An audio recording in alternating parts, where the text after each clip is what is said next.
Vale, entonces en esta tarde vamos a hablar desde la mesa de 3 libros, 2 recientes y 1 histórico, y yo los llevo en la mochila para enseñarlos, ahora los sacaré, que los que son recientes, además, los tendréis a la venta si os interesa allí en algún momento.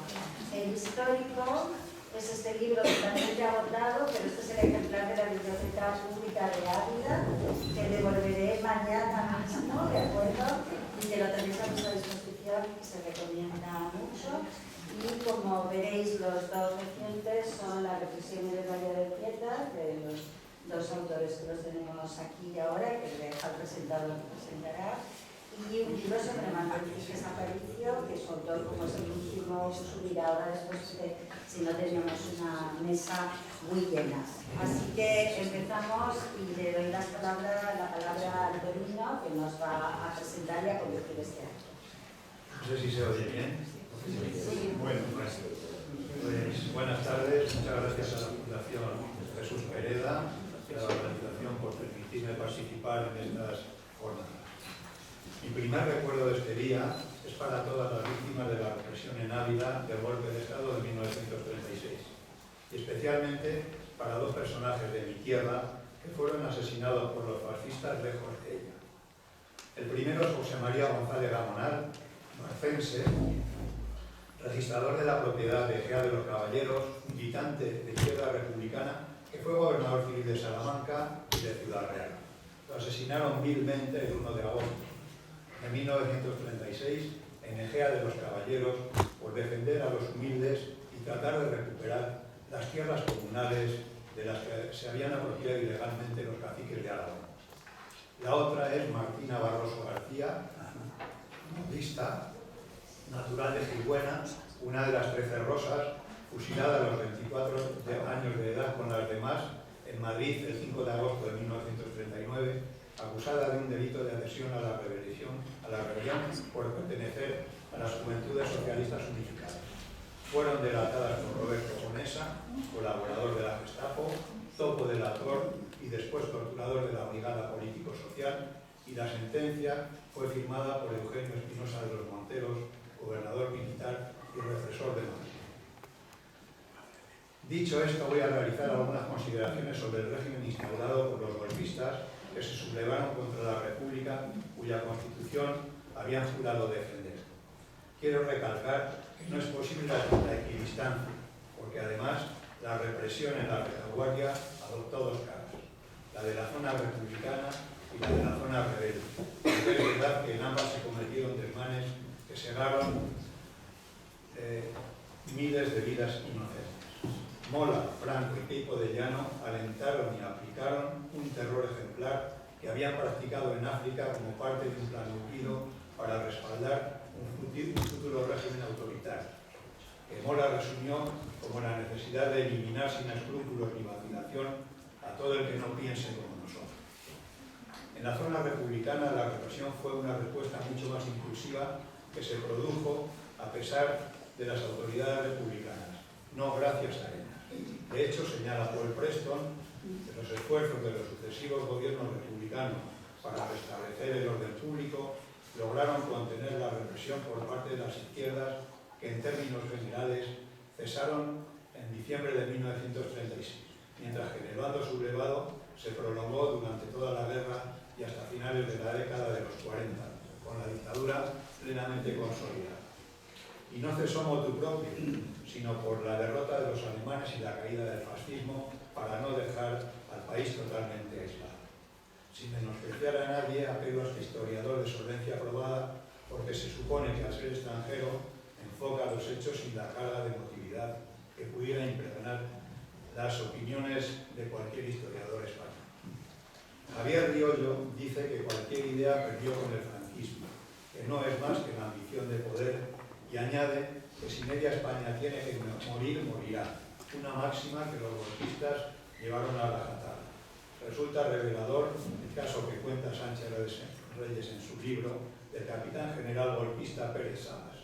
Su hermano, también militar, peleó en el bando republicano, por lo que fue condenado a muerte.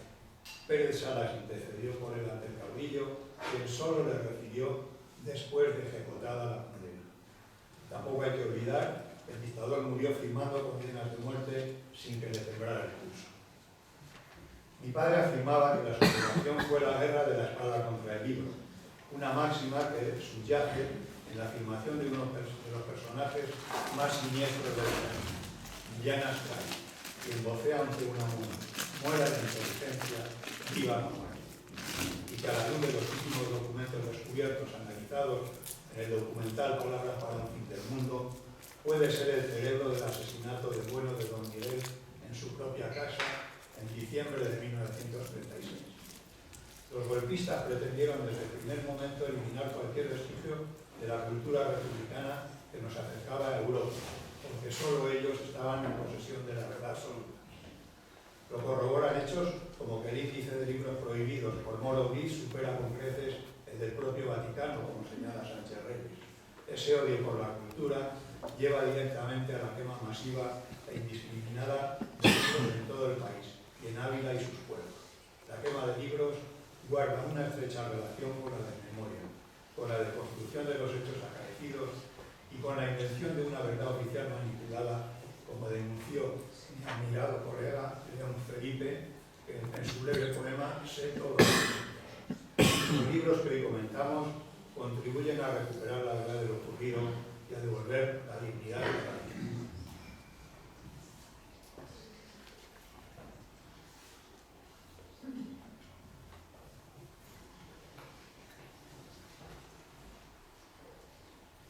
El primer libro que presentamos hoy es La represión en Gredos en 1936, la represión en el Valle de Cieta, de la que son autores Enrique Guerra y Aurora Fernández. Enrique Guerra es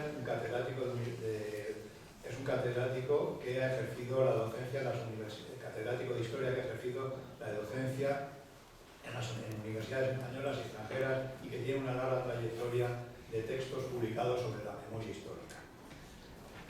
Junto con Aurora, la otra autora del libro, que es natural de Cuevas del Valle y procede de una familia de víctimas de la represión y que estudió en Arenas de San Pedro y que ha publicado juntamente con él otro libro también que es La represión en Cuevas del Valle, en su pueblo. Ella es ahora mismo es la responsable de la Biblioteca Municipal de Cuevas del Valle. Dicho esto, paso a hacer una pequeña introducción sobre este libro tan interesante. Como señalan los autores, tras el golpe de Estado, el norte y oeste provincial de Ávila quedó en manos de los sublevados. Y a pesar de que en esas zonas no hubo violencia por parte de los partidos de izquierda, la represión fue brutal, ofreciendo a las denominadas bases de Mora, consistentes en la elaboración de listas negras, muchos de cuyos integrantes serían asesinados por escuadrones de la muerte que sembraron el terror indiscriminado. El sur y el sureste permanecieron fieles a la República hasta septiembre de 1936, que pasan a manos de los golpistas después de la caída del puerto de Vigo.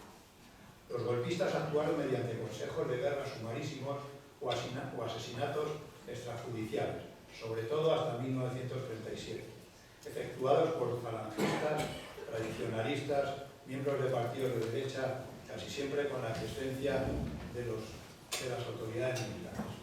Quienes se libraron pasaron a engrosar las listas de encarcelados y o integraron los campos de trabajo forzados que causaron infinidad de víctimas. En el mejor de los casos, los pocos que salvaron la vida vieron de pagar multas cuantiosas, se les impidió ejercer sus profesiones o tuvieron que barrer las calles como escarnio ante sus convecinos. En el corto periodo en que las izquierdas asumieron el poder en el Valle de Cieta, se procedió a la retirada de armas a los grupos de derechas, algunos de los cuales son encarcelados y otros morirán fusilados, disputándose trabajos sucios los comités de defensa de la República locales, formados por socialistas, militantes de izquierda republicana y algún comunista, y sectores incontrolados, integrados por militantes generalmente anarquistas de procedencia forastera a los pueblos donde intervinieron, que son los más peligrosos y violentos y ejercerán mayoritariamente la represión. Entre ambos grupos se produjeron tensiones, ya que los primeros pretendían actuar a menudo sin dejarse llevar por la pasión del momento. Las víctimas achacables a ellos son 24 derechistas fusilados en el Barranco. En el Hornillo no hubo víctimas, en tanto que en Guisando fue asesinado el secretario del pueblo, y en el Arenal varios militantes de Acción Popular que fueron trasladados a Arenas, algunos de los cuales posteriormente perecieron. En Lanzaíta, donde la izquierda había ganado siempre las elecciones, el 26 de julio hubo un enfrentamiento entre Guardia Civil y derechistas con milicias republicanas que arrojó en total 12 muertos y posteriormente fueron fusilados 4 derechistas.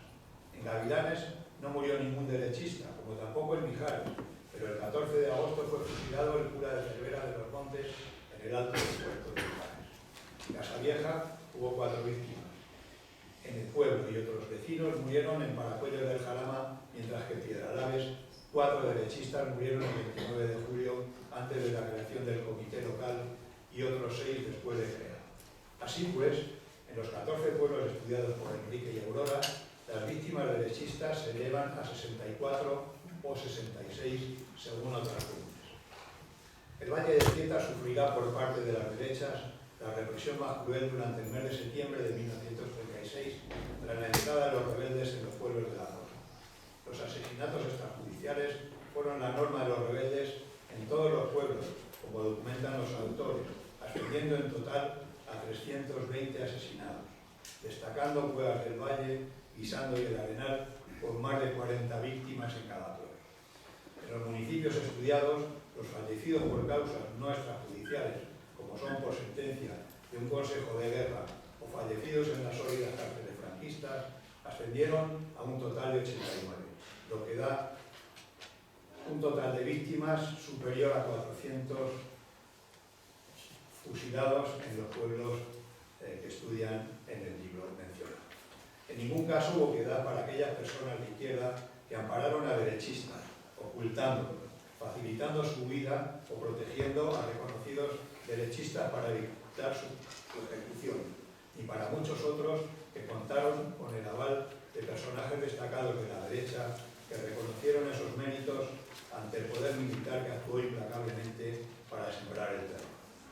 En esa espiral de violencia golpista hay que destacar la crueldad de personajes como el comandante Lisardo Doval, uno de los carniceros de Asturias, derrotado por la columna Mangada, por lo que para hacer méritos ante sus superiores se empleó con la máxima brutalidad contra sus enemigos, llegando a mostrarse decidido a exterminar la simiente revolucionaria hasta en el vientre de las madres.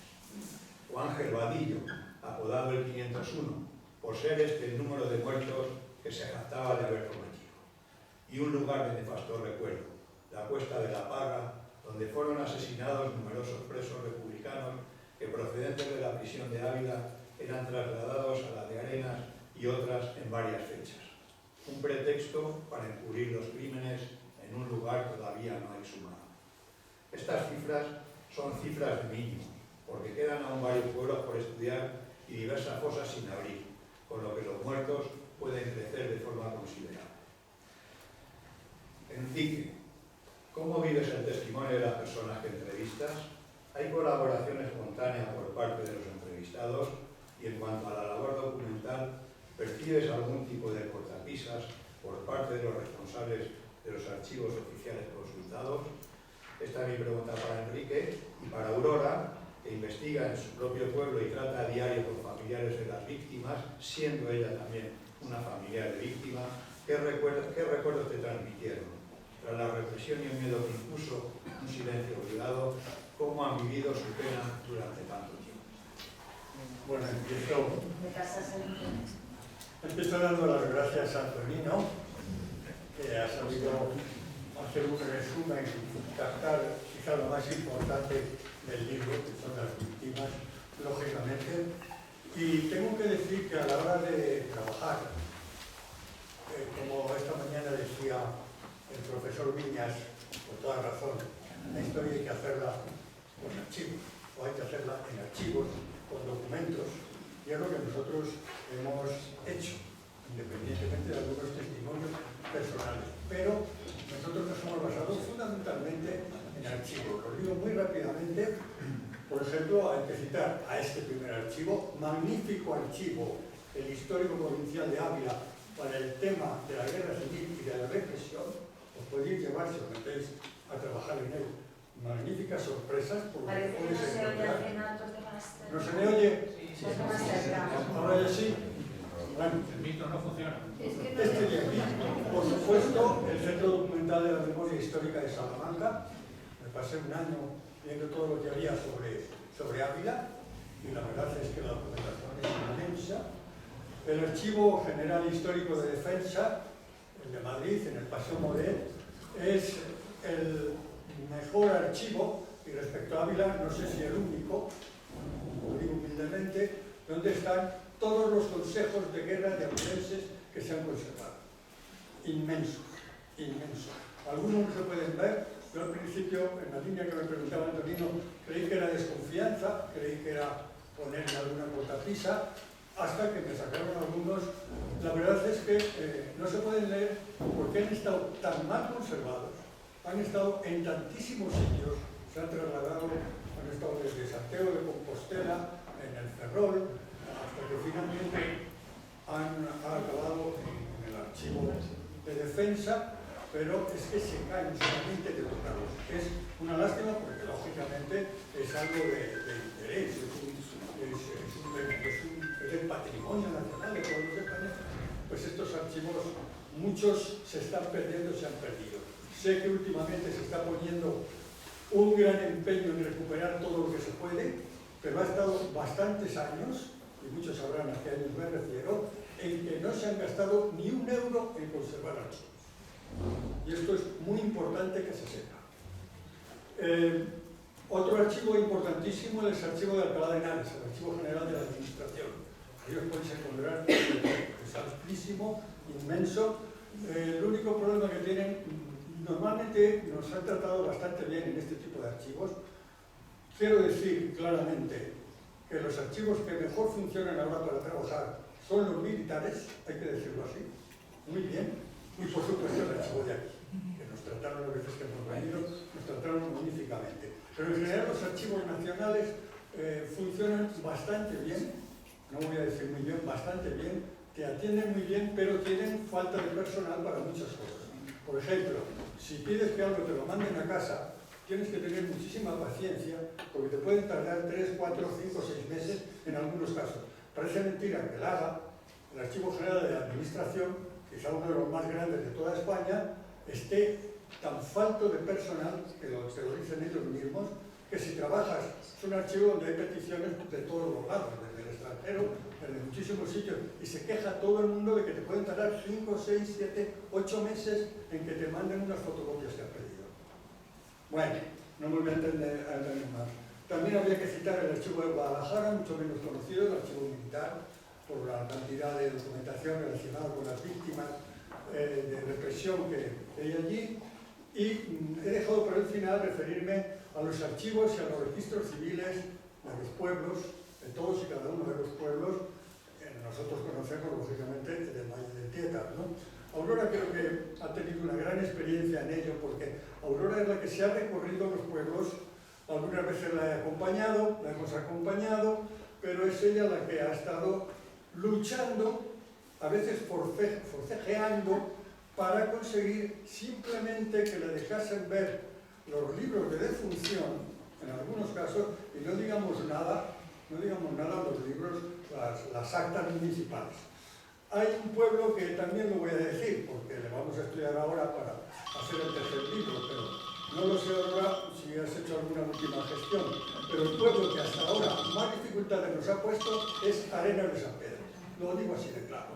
No hemos podido acceder a Arenas de San Pedro prácticamente nunca, especialmente al tema de las actas municipales, donde se pueden encontrar cantidad de cosas, ¿no?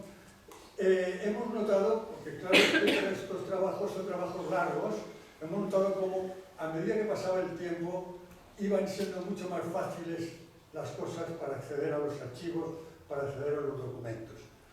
Yo empecé a trabajar en esto en el año 2015, quizá mucho antes, vía internet y demás, poco a poco, y bueno, todavía en el 2016-17 había dificultades, sobre todo en los municipios, para acceder le daban miedo a ellos, como si no supiesen qué tenemos que hacer, esta gente que viene aquí a pedir documentación sobre reprimidos en la guerra civil, a lo mejor me la cargo si les dejo que lo vean. Tenían que pedir permiso, no solamente al secretario, al alcalde. En el caso del Valle del Tietar tenían que pedir permiso a Arenas de San Pedro, que además era la que más dificultades ponía. En fin, pero todo eso se ha ido suavizando a lo largo del tiempo de una manera que ya se nota bastante. No sé si te recuerdo. Muchas gracias. Perfectamente.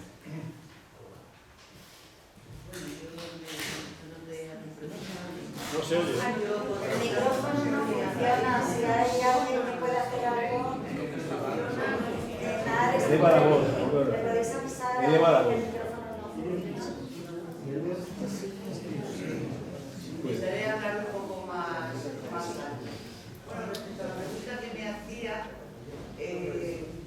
yo he empezado con todo esto un poco tarde, porque en la infancia en mi pueblo a todo el mundo se llamaba de tío. Había como una especie de cordialidad entre todos. Y luego más adelante, con lo cual, bueno, pues tratabas a todo el mundo igual y luego cuando fui un poquito más mayor y empecé, que yo ya sabía que en mi casa había mis abuelos y tíos abuelos habían sido fusilados, pues empecé un poco a indagar y bueno, pues ya no me parecía tanta concordancia y tanta cosa bien entre todo el pueblo, cuando sabes lo que realmente ha pasado, ¿no? Y bueno, pues no me quiero extender más en contar un poco mi vivencia, sino que yo querría leeros lo que he escrito, porque yo no soy muy buena oradora como puede ser Enrique, que además está diestro en la historia de la docencia. Y entonces os quería leer esto que he escrito. Por supuesto, dar las gracias a todos los organizadores por contar con nosotros y a todos los asistentes a este acto.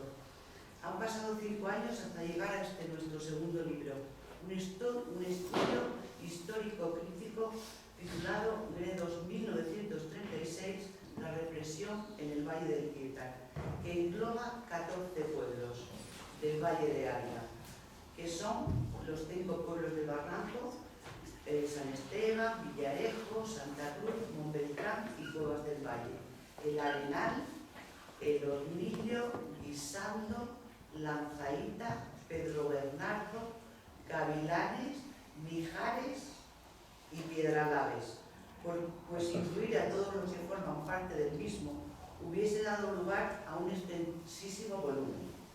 Los pueblos restantes quedan pendientes para nuestro tercer libro en el que ya estamos trabajando.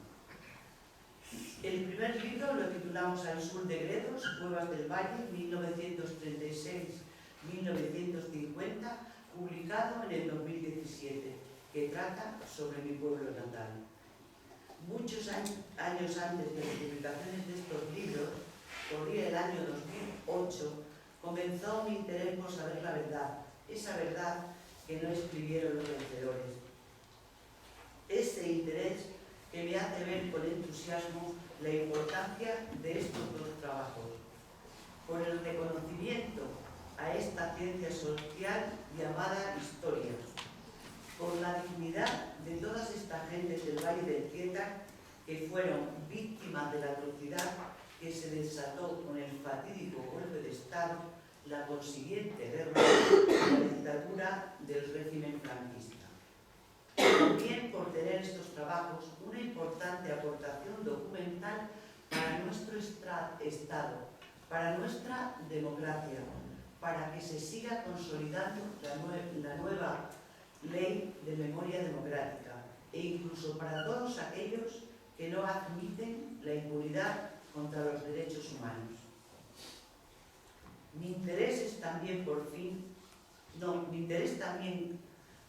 es que por fin haya reconocimiento a esta clase trabajadora que esperaba una vida mejor por el régimen republicano y que vio rotas sus esperanzas. Entusiasmo por mi aprendizaje sobre la historia de este valle, que no estaba escrita, que es también la de este país, esa que fue manipulada por el régimen de Franco y que aún, desgraciadamente, sigue acallada en nuestras aulas con la consiguiente ignorancia de nuestro pueblo. Historia escrita por mi amigo e historiador Enrique Guerra, la cual ha salido de documentos y de fuentes primarias encontrados en archivos militares, provinciales, municipales, además como el de la Memoria Histórica de Salamanca, también de la prensa de la época, por lo que la veracidad está garantizada. Escrita, como él os ha dicho, por interminables años de trabajo en lectura de estos archivos y su saber como historiador. Mi pequeña aportación a estos trabajos ha consistido en recabar información en los archivos municipales, libros de actas de sesiones, libros de entradas y salidas de correspondencia y todo tipo de documento que cayera en mis manos. Archivos que no fueron todos destruidos, como dice la voz de la derecha política, a los que hay que cuidar y dar más importancia. Desde aquí hago un llamamiento a las instituciones que correspondan para ello, pues algunos no se encuentran en buen estado o en pésima clasificación, tanto que no existen inventarios, por lo que no se sabe ni lo que hay, lo que nos dificulta la búsqueda de información y el desánimo a veces. Hay que cuidarlos porque en cada uno de ellos está la historia de cada pueblo y la suma de todos ellos nos da la de este hermoso valle, la de este país en definitiva. ¿O es que estas gentes o los hechos que aquí se produjeron no son importantes?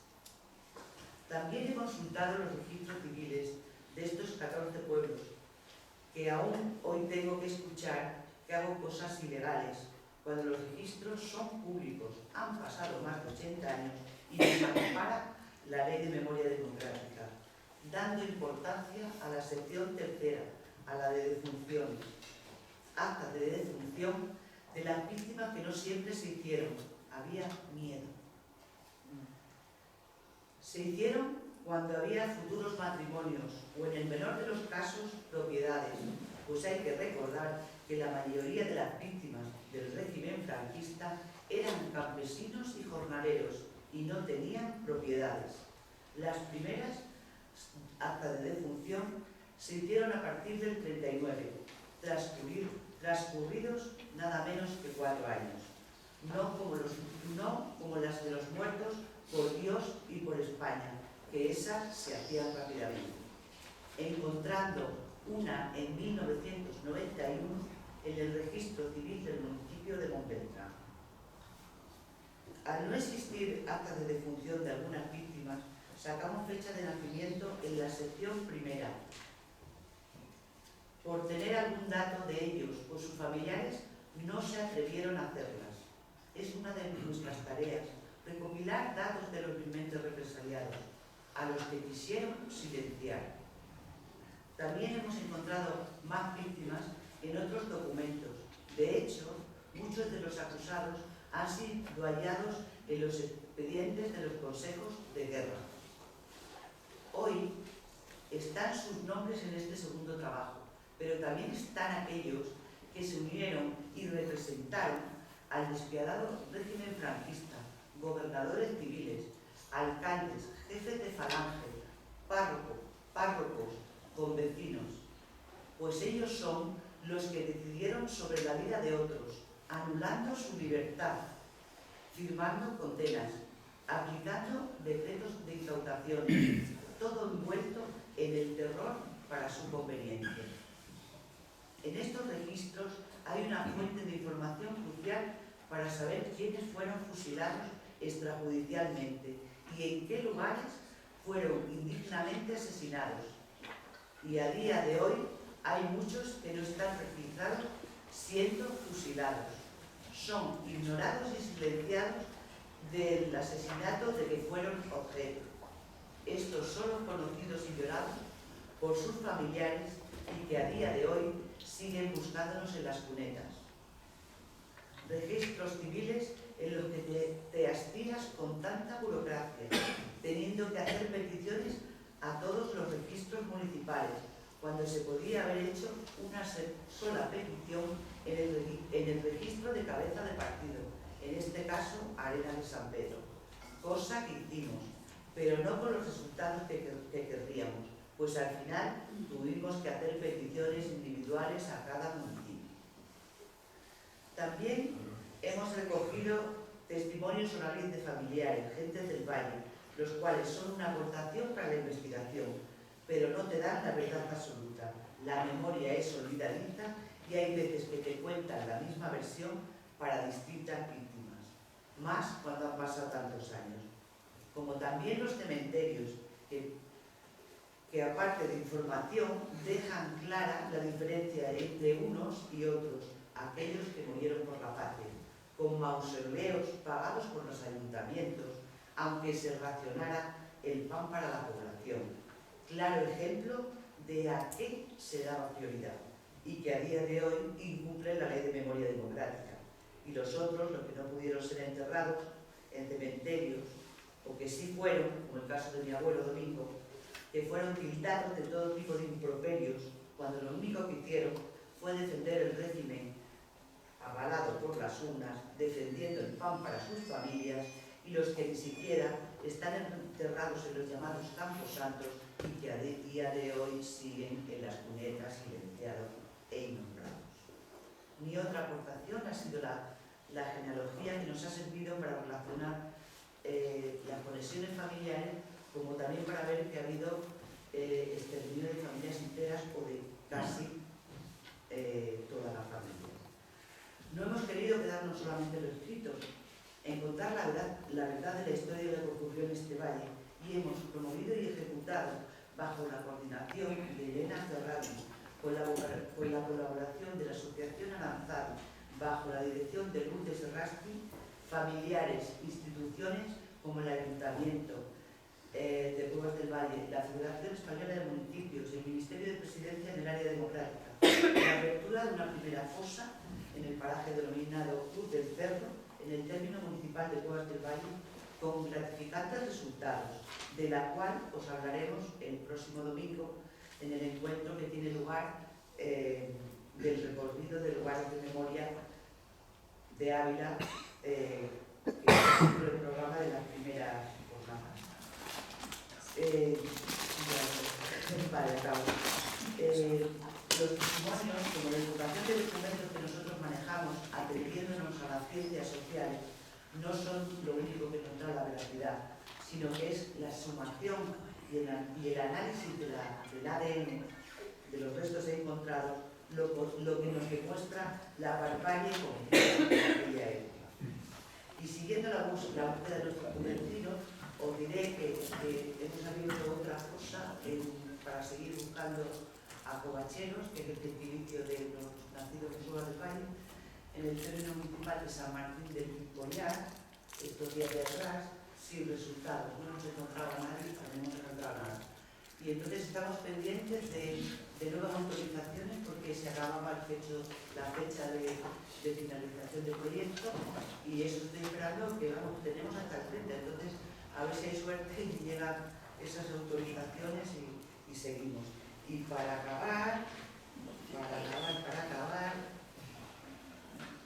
esta labor, que sepáis, no ha sido fácil, pues aunque los archivos son públicos y hablando en esta ley de memoria democrática, en algunos ayuntamientos siempre ha habido pegas, y ya digo, sobre todo en las Arenas de San Pedro, para ver los libros de sesiones, hemos estado 5 años. Al final se me ha dado el acceso, pero con un concejal al lado. Y para terminar, ya sí que termino de verdad, quiero leer una cita del Quijote que dice así: habiendo y debiendo ser los historiadores puntuales, verdaderos y nada apasionados, y que ni el interés ni el miedo, el rencor ni la afición no les hagan torcer del camino de la verdad, cuya madre es la historia, émula del tiempo, depósito de las acciones, testigo de lo pasado, ejemplo y aviso de lo presente, advertencia de lo porvenir. Y ahora que habéis Pero no. brevísimo. No, pero este libro ya se ha comido su tiempo entre los dos, ¿eh? Ha tenido 5 minutos porque... Pues luego nos vamos a retrasar para el Pues es muy homenaje, importante. pero tenéis claro que era 10 minutos cada uno, pero da igual. 10 minutos cada uno nos sumaban 20. Adelante, sigue. Luego a las 8 tenemos el homenaje a las víctimas y se repite. Vale. No sé si el moderador te da permiso. Nuestra manera de presentarlo normalmente es mucho más amplia, ¿no? Pero tratamos de resumir porque si no nos íbamos a cansar demasiado, ¿no? Antonio ha dicho ya bastantes cosas del libro. Quiero insistir en 3 nada más. Una, las cifras. Siempre en la historiografía de la guerra civil se ha hablado, y los historiadores de corte franquista siempre dijeron que eran muchas más las víctimas que habían hecho los republicanos que las que hicieron los franquistas. Esto se está demostrando ahora, ya nadie cree eso. En el caso de los 14 pueblos en los que hemos estado nosotros, yo le regalo 66 víctimas de derechas y más de 400 de republicanos. Las derechas son muy fáciles porque, como sabéis, hubo unos documentos que pidieron a todos los alcaldes, que se llaman el Estado 1 de la causa general, y ahí tuvieron que decir todo. Incluso algunos dicen hasta las víctimas de izquierda, se equivocaron y les añadieron todas, ¿no? Incluso eso.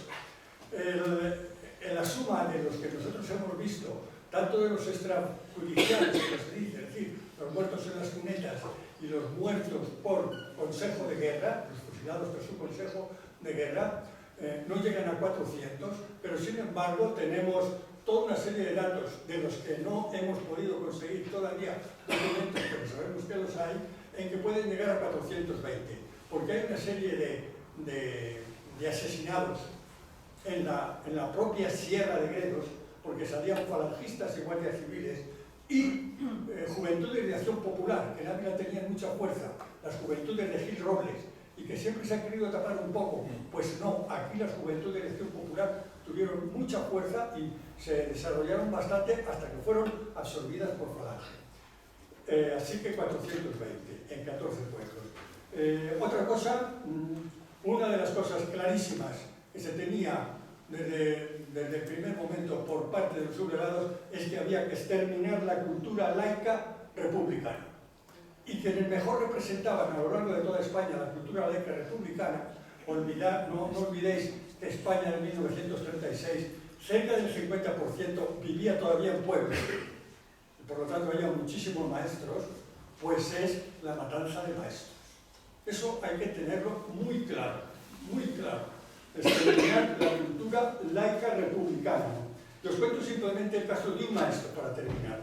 El maestro de San Esteban del Valle, Alfonso Vicente Cuadrado, una persona admirada incluso por toda la derecha del pueblo, que para fusilarle se le tuvieron que llevar a otro pueblo de Ávila, a Navaluenga, porque la propia derecha había impedido que los falangistas acabasen con Alfonso Vicente Cuadrado, ¿no?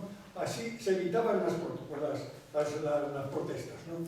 Y además luego cuando se hace la depuración, a este hombre le matan en el año 36 y la depuración es en el año 37. Bueno, pues le dan como que todavía vive, ¿no? Y es impresionante el documento de la depuración de Alfonso Vicente Cuadrado. Pliego de cargos: pertenecer a FETE y ser de izquierda republicana, formar la Casa del Pueblo, defender la política del Frente Popular y hacer activa propaganda de su política en las elecciones, etcétera, etcétera. Informe de alcaldía: de extrema izquierda, de la izquierda republicana y del Frente Popular. Posición marcada de izquierda activa. Leía prensa comunista, leía el Heraldo de Madrid. Fallecido, fue fusilado. Firmado por el alcalde Segundo Navarro, 24 de diciembre del 36. Ya les dicen que ha fallecido. La fecha la vendrá después, ¿no? Informe del párroco, muy importante. No le consta que estuviera afiliado a ningún partido, pero era de izquierdas. Amigos de izquierdas. Persona reservada, leía el Heraldo. No puede confirmar sus ideas extremistas, no puede confirmar el párroco sus ideas extremistas. A favor del Frente Popular en reuniones y mítines. Iba a misa. Fue fusilado, esto lo dice el cura, fue fusilado en el mes de octubre por el Movimiento Salvador, corrió el rumor de ser cotizante del Socorro Rojo. Personas de solvencia para que le pregunten, pues fulanito y menganito, firmado por el cura Fortunato Gutiérrez, párroco, 24 de diciembre de 1936. Ya en el 36 ya sabían claramente que había sido fusilado. El vecino Juan José René de la Torre confirma que fue detenido y fusilado por las fuerzas de Falange en abril de 1937. Guardia Civil, informes muy desfavorables y falleció combatiendo en contra de las fuerzas nacionales. Esto solo encuentra uno en cada uno de los que hay por ahí. Combatió, murió contra... La habían fusilado, la habían asesinado. Sin embargo, le ponen como si fuese un combatiente directamente, ¿no? Por eso, los mismos documentos que te encuentras hay que saber analizarlos y hacer crítica de ellos. Ascensión Fernández, comandante de puesto, 12 de abril del 37. El 4 de mayo del 37 aparece en un boletín oficial extraordinario de la provincia, el 5 de mayo del 37, que la comisión depuradora da 10 días de plazo para que Cuadrado comunique su domicilio. Fijaros, en mayo del 37, había muerto en el 36, en octubre del 36. Documento firmado por el presidente Luis Muñoz Almansa. Al final la comisión de depuración dice, resultando que era de trabajadores de la enseñanza y de izquierda republicana, formó la Casa del Pueblo, etc. No respondió, aunque se le dio plazo a través del boletín oficial. Considerando dicho maestro ha colaborado directa y oficialmente a la formación del ambiente revolucionario y es de mala conducta moral y religiosa el mal español, contra la causa de la España buena, ¿os sonará esto? Debe de ser destituido del cargo de maestro y separado definitivamente del escalafón. Es lo que propone esta comisión el 17 de junio de 1937. 5 firmas. Luis Muñoz Almansa, Purificación Rincón, Manuel Lorente, Pablo Martín y San Pedro, no se entiende el nombre de San Pedro. Esto es un poco esta documentación guardada en el archivo de Administración de Alcalá de Henares, pues fijaros lo que dice, mal español, va en contra de la causa, etcétera, etcétera, etcétera, y debe ser destituido. Bien separado estaba ya, pero por causa de esta farsa política burocrática, los familiares ya no podrán reclamar absolutamente nada a lo largo de la vida. Esto es lo que... Y termino con lo último, con perdón vuestro. A mí no me... Pero es verdad, ¿no? El problema es lo que viene a continuación. Tenemos un horario muy apretado y las víctimas van a quedar sin amenazas. Es importante y que tiene mucha importancia en el Valle del Tietar y en general en todos los lados, ¿no? Lo tendréis en el libro, que lo podéis adquirir después, todos estos documentos interesantísimos. Con esto acá. Bueno, es que no lo Las mujeres fueron sin duda uno de los colectivos más perjudicados por la represión de los vencedores. Y lo hemos encontrado por todos lados. 21 murieron asesinadas en 1936. Pero fueron muchas quienes pasaron por las prisiones franquistas. Solo en el Arenal, 17 fueron detenidas y encarceladas casi en el mismo día. Simplemente por hacer una pequeña reclamación en la plaza. Lo peor fue el ser consideradas por los rebeldes como botín de guerra, unido a la consideración fascista de la inferioridad femenina. Las humillaciones de las mujeres republicanas es bien conocida. Aceite de ricino, como lasante, corte de pelo, paseo por las calles con empleos insultantes, violaciones en grupo y palizas. Se acabó. Muchísimas gracias.